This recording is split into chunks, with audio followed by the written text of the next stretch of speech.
Hey there YouTube, Ice9 bringing you another Madden mobile video, and in this video I'm going to be covering this week's positional heroes as well as final edition, my progress, or should I say lack thereof it, in the combine sets, and as well as the ongoing league season tournament that's going on. So this is one of our positional heroes for the week, Malcolm Jenkins in free safety, and you could see his stats in comparison to, say, Ed Reed. He's got some better stats. He's a little faster. He accelerates. There's +5 acceleration from Reed, which is a pretty good amount. Tackles a little bit better. Coverages are a little bit better. One stat that the card doesn't show here is play recognition. He is 93. That's extremely, extremely good for safety. Reed, though, is 97, which is extremely high. So both these guys, I would say, are pretty similar in terms of how they're set up. And one thing that I'll say, Reed's been a good player for me, and he's definitely good for overall. His price is starting to drop off a little bit now, and Jenkins is still super expensive. I would say that Jenkins isn't worth it at that price difference. You never know what's going on with a given auction house or things like that, but he's definitely not worth twice as much as Reed at this point. And I don't think this guy is worth that much either, even though he's the only 99 safety in the game. Woodson's good, the coverage stats are great, very fast, super acceleration. I mean, this is a really, really good card, but I just don't think it's going to be enough of a difference in gameplay to be worth 3 million coins. And part of the problem with Madden Mobile now is that it's hard to make coins. I hear that a lot. And basically, what you could say, one thing about it, after the Super Bowl ends, and that's when a lot of people stop playing. We saw it in our old league where, after the Super Bowl, people just essentially stop playing the game. So the activity goes down. There's not as many players playing. The players that are still playing tend to be more serious players. And what that does is that means you don't have the same kind of opportunities to make coins that you had when you had more people playing it. It's just simply less people out there, and these people know what they're doing with the auction house and whatnot. So it's really hard to get coins out of this game right now. So the best thing I guess I would say to do is keep playing events, try to make coins that way, and just try to grind it out. If you could find an investment opportunity, elite trophies, or these collectibles for the combine sets, those might be good things to look at. But otherwise, just keep at it and make your purchases of players carefully, because one thing that we have also seen, and this has driven the economy down in the game, is that all these programs now require something from a pack from EA. Whether it's Ultimate Legends, where the rookie is fairly easy to get usually, and then the year and the team collectibles are extremely hard to get. So whether you got a situation like that, or positional heroes, where you can have all these players. I have all the elites necessary. Right now, I just got to get the golds, which wouldn't cost too much, and elite trophies, which I obviously have, but problem is, he's positioned collectible, so I can't unlock the player, even though I've got the necessary players. And what that means is that, again, we're dependent on EA to put these things in packs, and it's very hard to do these things economically and get these players. So there's two. And then final edition. We'll take a look at this right now. This is this week's final edition player, Patrick Chung.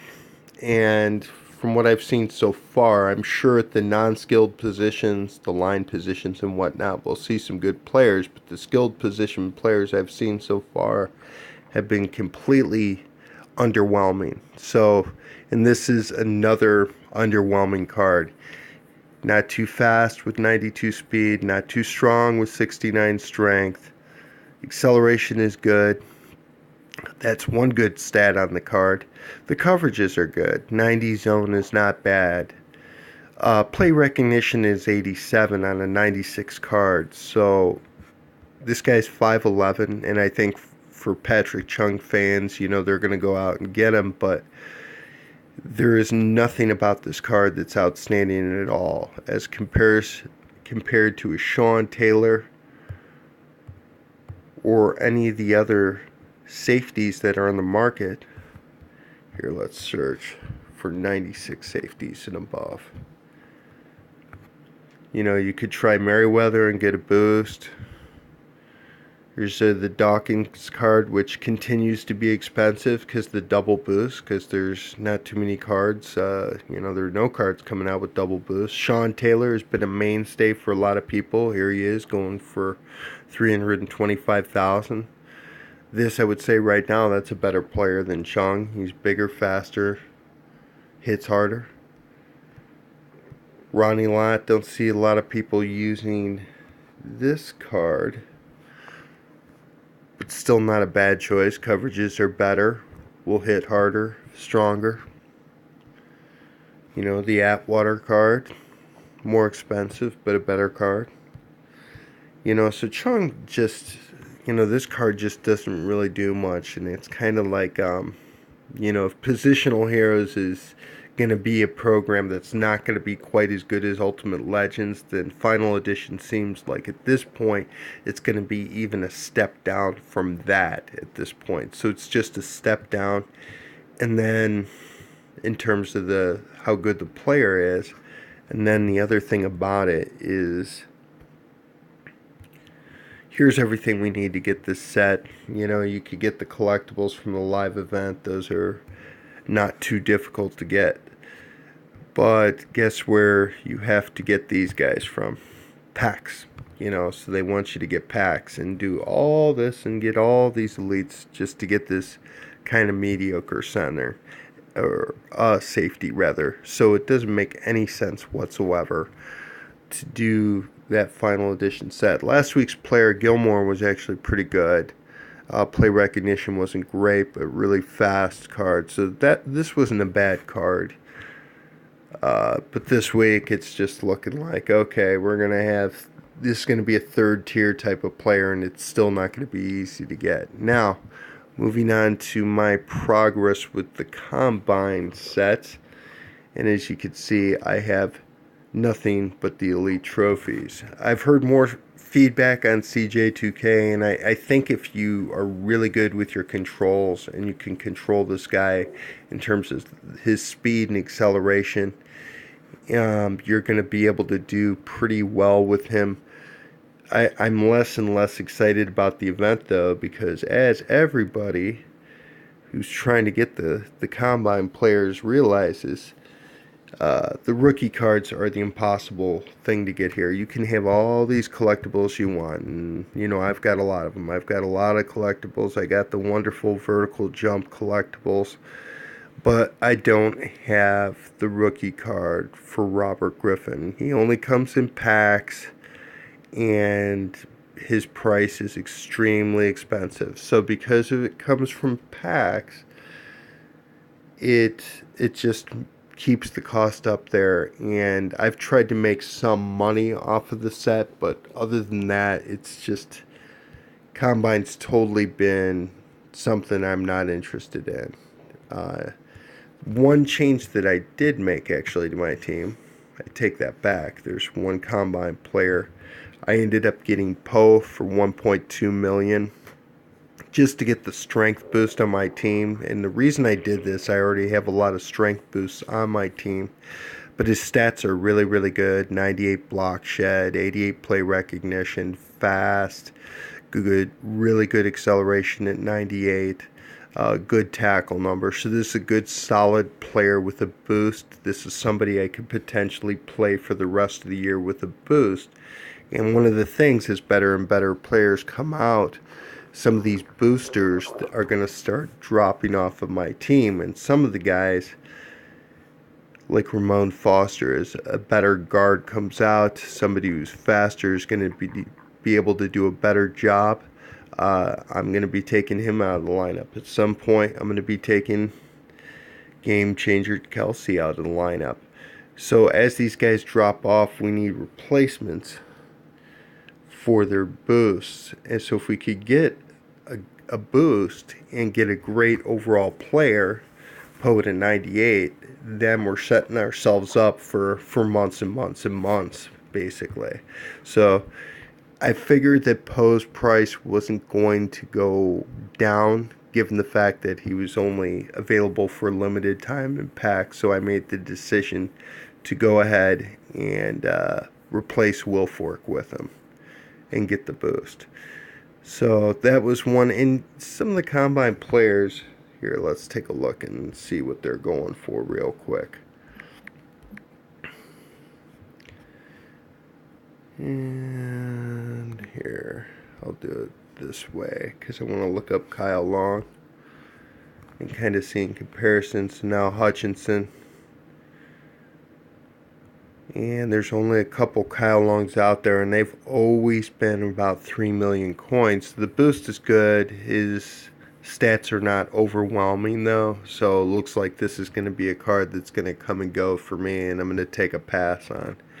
Yeah, he's a 98 with a really good boost, plus 1 acceleration, but I just can't justify spending that type of coins on a player.